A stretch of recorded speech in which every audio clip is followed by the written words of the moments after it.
This is Aussie Mac Zone. We'll cover everything Apple, including Macs, iPhones, iPads, and more. All this from an Aussie perspective. Sit back, relax, insert yourself into the zone. The Aussie Mac Zone. Hi everybody, welcome to Aussie Mac Zone, episode 353. Zarn, how are you this week? Brilliant. Brilliant, that's good to hear.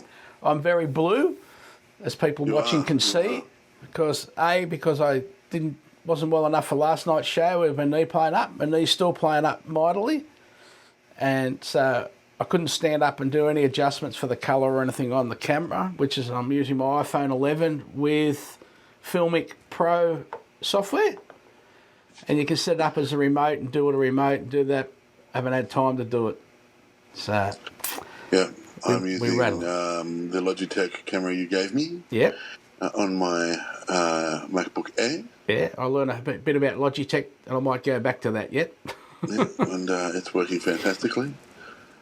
I was trying to use my AirPods, but for some reason they didn't want to play the game tonight. So it might have been me. Might have been my end, but yeah. I'll try to play around with those. Anyway, back to you. Yeah, our Aussie Apple ramblings this week include Australia to amend law making Facebook, Google pay for news. AP News reports the author of proposed Australian law to make Facebook and Google pay for journalism said Thursday his draft legislation will be altered to allay some of the digital giants' concerns but remain fundamentally unchanged. Australia's fair trade regulator Rod Sims, chair of the Australian Competition and Consumer Commission, said he would give his final draft of the laws to make Facebook and Google pay Australian media companies for the news content they use by early October. Facebook has warned it might block Australian news content rather than pay for it. Yeah. Google has said the proposed laws would result in dramatically worse Google search and YouTube, put free services at risk, and could lead to users' data being handed over to big news businesses. Yep. Sims said he is discussing the draft of his bill with the US social media platforms. It could be introduced to Parliament in late October. Google has got concerns about it. Some of it is that they just don't like it. Others are things that are happily going to engage with them on. Sims told a webinar hosted by the Australian Institute, an independent think tank. We will make changes to address some of the issues, but not all, but some, Sims said. So, yeah, what do you reckon? Oh, this is just garbage. So Daily Telegraph already is trying to make you pay for any news content they have online. Yep. Which is fine. Who wants to read that garbage anyway? But now, with doing this, so what they're trying to do now is so any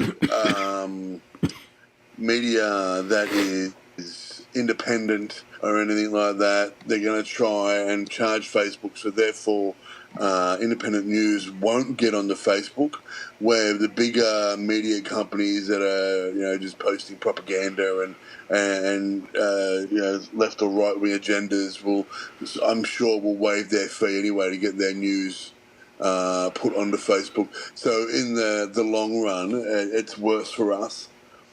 So I think it's garbage. I think the law's crap, and I think it's a grab for liberal money. Yeah. But why shouldn't they pay? For what? For the news. So someone the news that airs for free on Channel 7, Channel 9, Channel 10, Channel 2, SBS. Yeah, but if you want to watch it, you can watch it. Why? If Facebook... These news companies are streaming it on Facebook for free anyway. And now they're trying to charge. Yeah, well, if they're streaming it on Facebook for free, that's different, yeah. So, and same with the newspapers, all these news now. So if you go into Penrith Press Facebook page or the Blacktown Advocate Facebook page now, yeah, all you get is Daily Telegraph news, and you can't read any of the news articles unless you sign up and subscribe and pay for the news. Yeah.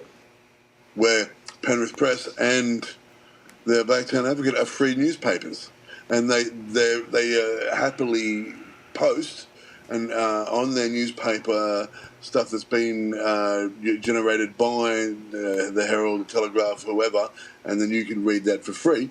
But if you do it online, you have to pay. So it's a money grab, and it's a con. Tell us what you really think. Yep. All right, well, we shall wait and see. Yep. Now, we have a story number 2. 2 was a new Apple Watch and iPad feature-enabled wellness, fitness, and creativity. Sorry. Yeah. Today, Apple unveiled Apple Watch Series 6 and Apple Watch SE 2, two new iPad models, and the first fitness experience built in for Apple Watch that brings significant developments in health and wellness features to iPhone, iPad, and Apple TV. From innovative chip development with A14 Bionics to new apps, software, and a debut of Apple One subscription plans. Here are 2 of Apple's biggest reveals today. Apple One subscription plan. Apple One offers customers Apple Music, Apple TV, Apple Arcade, iCloud, and more in one simple plan. The Apple One individual plan offers a savings of over $9.50 a month. That's awesome. While the family plan, which is the one I use, offers a savings of over $12.50 a month. I'm in. Sign me up. Saving, I think that's that's massive. That would almost cancel out Apple Music completely. Yeah. So that's a great savings. Savings are based on standard monthly pricing. Apple Fitness Plus, intelligently, sorry. Bloody glasses. It doesn't matter. It's all right, old man. Thank you. Intelligently incorporates metrics from Apple Watch for users to visualize right on their iPhone, iPad, or Apple TV, offering a first of its kind personalized workout experience. When a workout is selected and started on any of those devices, the correct workout type will automatically start on Apple Watch during the session. The metrics from Apple Watch are shown on the screen and come to life for moments of inspiration. More notes in the story. There's also a picture that we've got up now that you can check out, which is really cool. Yeah. So that's what you can be seeing on your iPad or your Apple TV or your phone. It is reading the information from your watch at the same time, telling you. And they do have it for absolute beginners. You don't have to be super fit and on the go. You can be an absolute beginner. So where are the iPhones?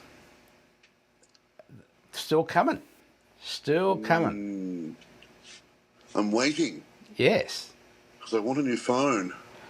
But no, I'm not buying one now because I've already waited this long. No. And you just have to wait. New cool stuff, but it's still not here. Just have to wait. Yep.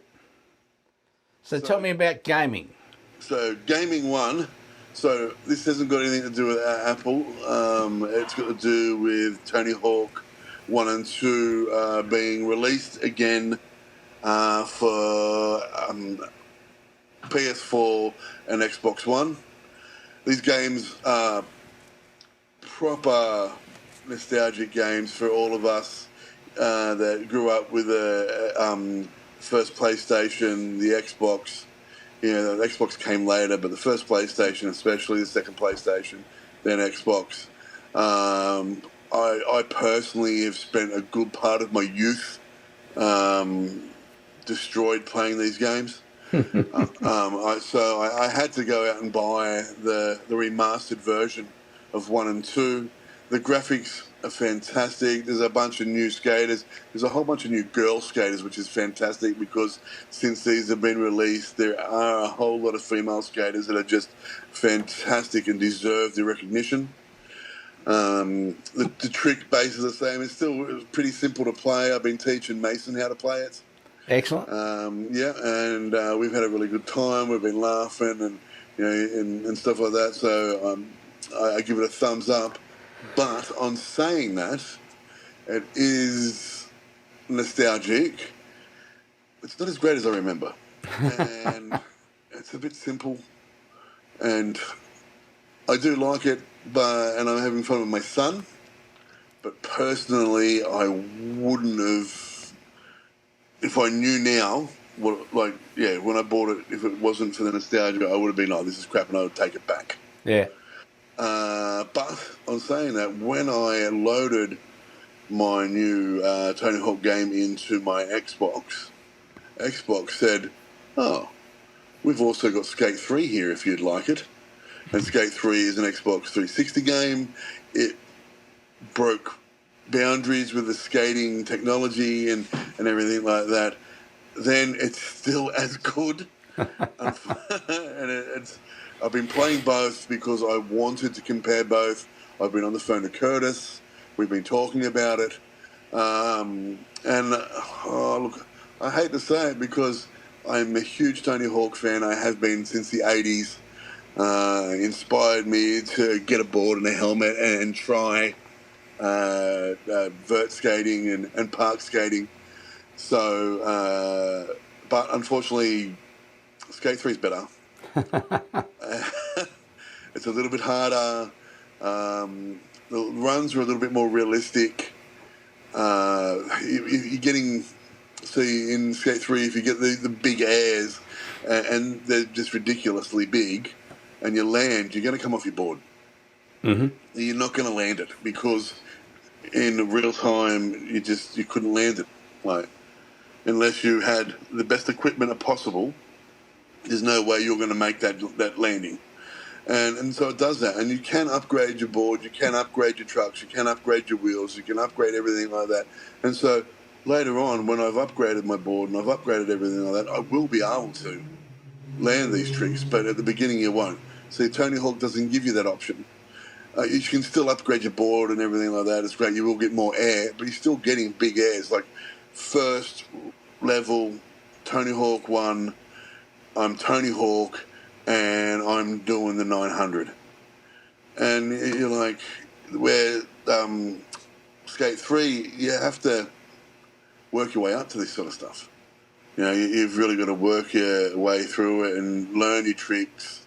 You've got to do your photo shoots. You've got to, you've got to start at the bottom and work your way up. And so I think that gives it that more authentic feel. So that's what I'm saying for gaming. I also did play very quickly on arcade. Was Monster. Give me 2 seconds. Bink.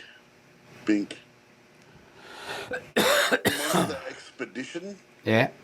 It's called Monster Expedition Puzzles and Other Things. I can't remember the other word, but it was really fun. You're a little monster. You've got a backpack on. You've got to navigate puzzles, push down trees to get across water. And it's all just like sort of linked, and you've got to make each land between water and jumps and other cool stuff. It was a really fun little game on the phone. You can play it on your phone too. You don't need Apple TV or your laptop. You can just play it on your phone, and it's really good on your phone. It's really easy. So I'm going to give that one, for the amount I've played, I'm going to give it 3 apples. Excellent. Yep, it was fun. So that's gaming. That's gaming. So just tying back the Tony Hawks to Apple.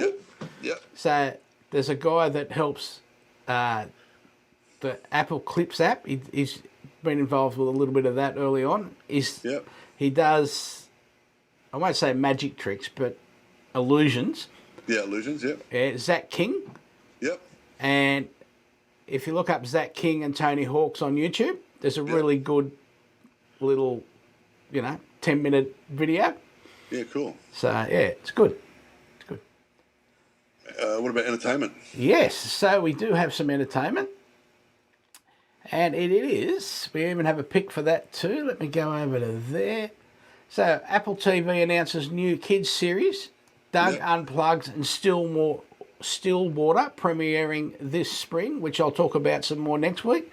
Is that our spring or their spring? That's our spring, yes. Awesome. Yes, our spring. Just November something or other and December 4 or something like that is when those two shows premiere.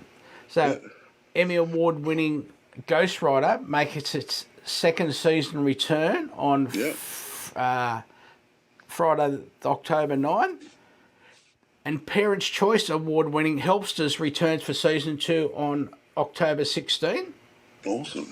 Following its historic 18 daytime Emmy Award nominations and win for outstanding children's family viewing programming Ghost Rider, Apple TV Plus today announced that 2 new kids series, Doug Unplugged and Stillwater, are set to premiere alongside a lineup of award-winning and acclaimed series for kids and families this spring on Apple TV Plus. Apple TV Plus also revealed that the second season of Ghost Rider is officially set to premiere October 9. Star-studded second season Helpsters, October 16. Recognised with the Parents' Choice Gold Medal and Common Sense of Media Award. Both series hail from the makers of Sesame Street. Yep. Yeah, here we go. Doug Unplugged's Friday, November 13, and Stillwater will premiere December 4. And they'll both be Fridays, of course. December 4th. It's close to something, isn't it? Yes. It's my a good friend in Victoria's birthday, just as a matter of fact. So the picture we've got up is of Ghost Riders. Yep. And it's a great little show. Have you seen any of it? No, I haven't. Okay, so it's a really fun little kids show. We watched a couple of episodes with the boys. It's a bit old for them. Yeah. But it was still fun. It kept me interested. I like kids shows. You know what I'm like. I watch cartoons, all that sort of stuff. Yep. And so it was entertaining. You can see the Jim Henson, I should say the Henson Company, sort of working with that. Like Sesame Street, all those guys. You can see that they've, sort of worked on that sort of stuff with them. So I thought it was very good. Also, have you heard of QB? No. So QB is this cool little free television app, and it only does short film. So it does 7-minute film. Yeah. It's made for your mobile device. Yeah. So you can watch quick episodes of stuff. It only does, like I said, only does short film. And at the moment I'm watching one with, what's one of the brothers, Aussies. What are they? They're like our modern data. Hemsworth. Yeah. Yeah, the Hemsworth. Yeah. So it's got one of the Hemsworth brothers in it. It's got the German guy from Inglourious Bastards and Django in it, and it's about a guy who's found out he's got terminal brain cancer, and he needs money. No, it's not terminal, but I think it could be terminal, but instead he needs money to get therapy that could save his life. But the guy doesn't want to lend him the money just in case he dies, but he has an offer. An offer to hunt. And so he's like, what do you mean? He's like, we want to hunt you. If you don't survive, your family will get millions of dollars. If you do, you've got the money for treatment. And your family also then still gets this amount of money. I've only watched one episode, 2 episodes in, and it's really good. It's really suspenseful. There's a couple of other quirky, funny ones, and there's other ones with, it's an episode with Daniel Levy on it. It's just like a game show sort of thing. And so it seems to be fun at the moment. I'm liking it, considering it's free as well. It's pretty cool. Yeah. And so I've been watching that. I've watched all of Stargirl on binge. DC, that's their Stargirls. They're more their teenage drama. It was pretty good. I liked it. I hope they make a season 2. And what else have I watched on there that was DC? Doom Patrol, which I've talked about before. Phenomenal. Absolutely phenomenal. If you liked on Netflix, if you liked Douglas Adams' Psychic Detective. Oh, yeah, yeah. Yeah, if you liked that, then you will like Doom Patrol. It's just as quirky and wonderfully weird. So, yeah, and that's what I've been entertaining myself with. Excellent. Yeah. Excellent. So, I've got one thing for when we're stuck indoors. Yeah.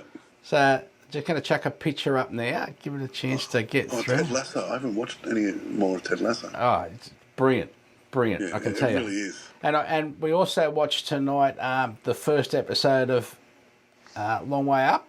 Yeah. And it was more a preparation thing, talking about, like, they've only just arrived, right at the end, they've just arrived right in the bottom of South America.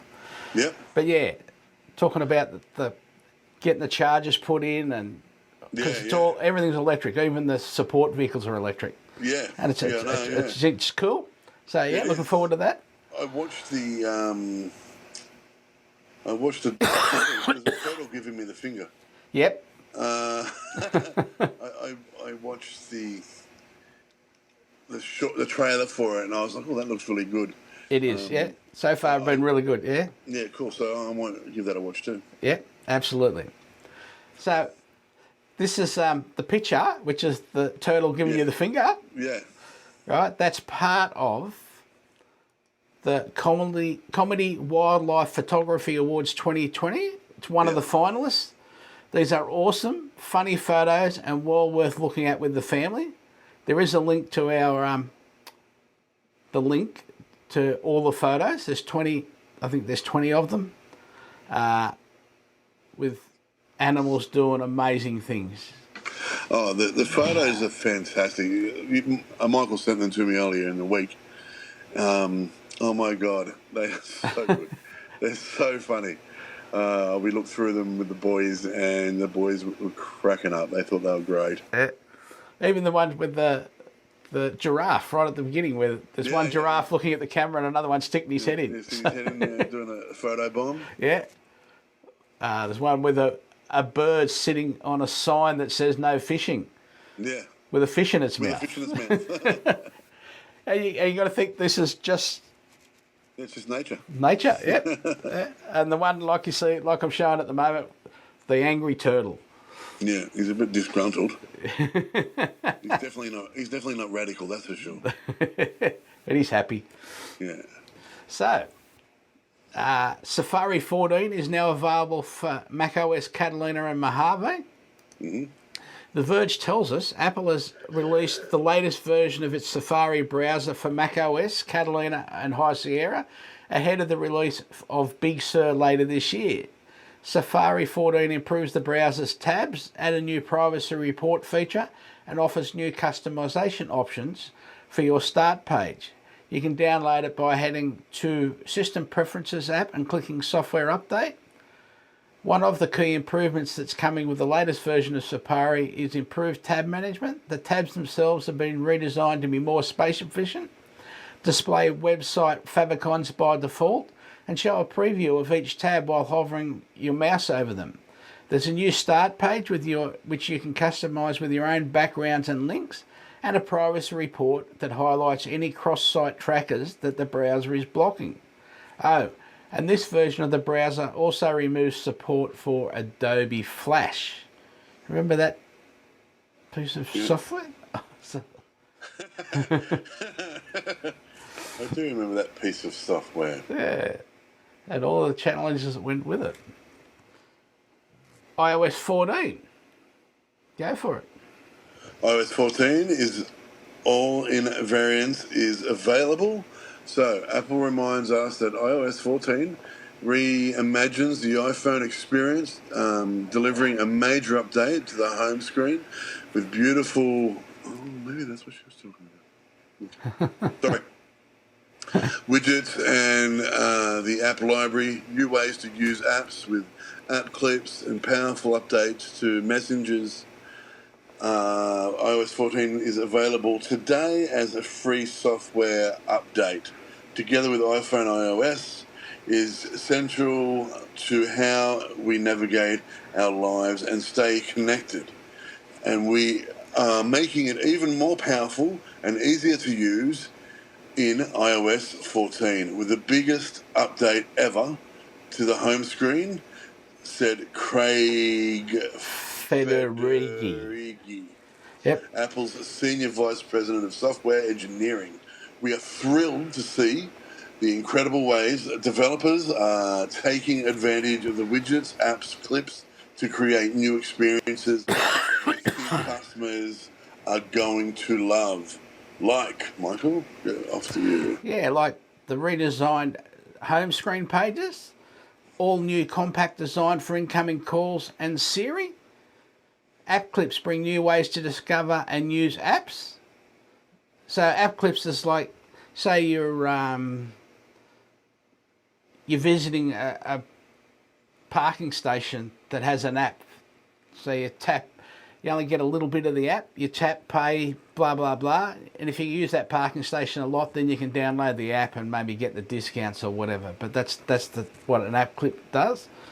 Yep. Yeah, we've also got powerful updates to messages. Yep. Greener ways to explore and new guides and maps. So that means cycling, for example, and it'll show you cycling.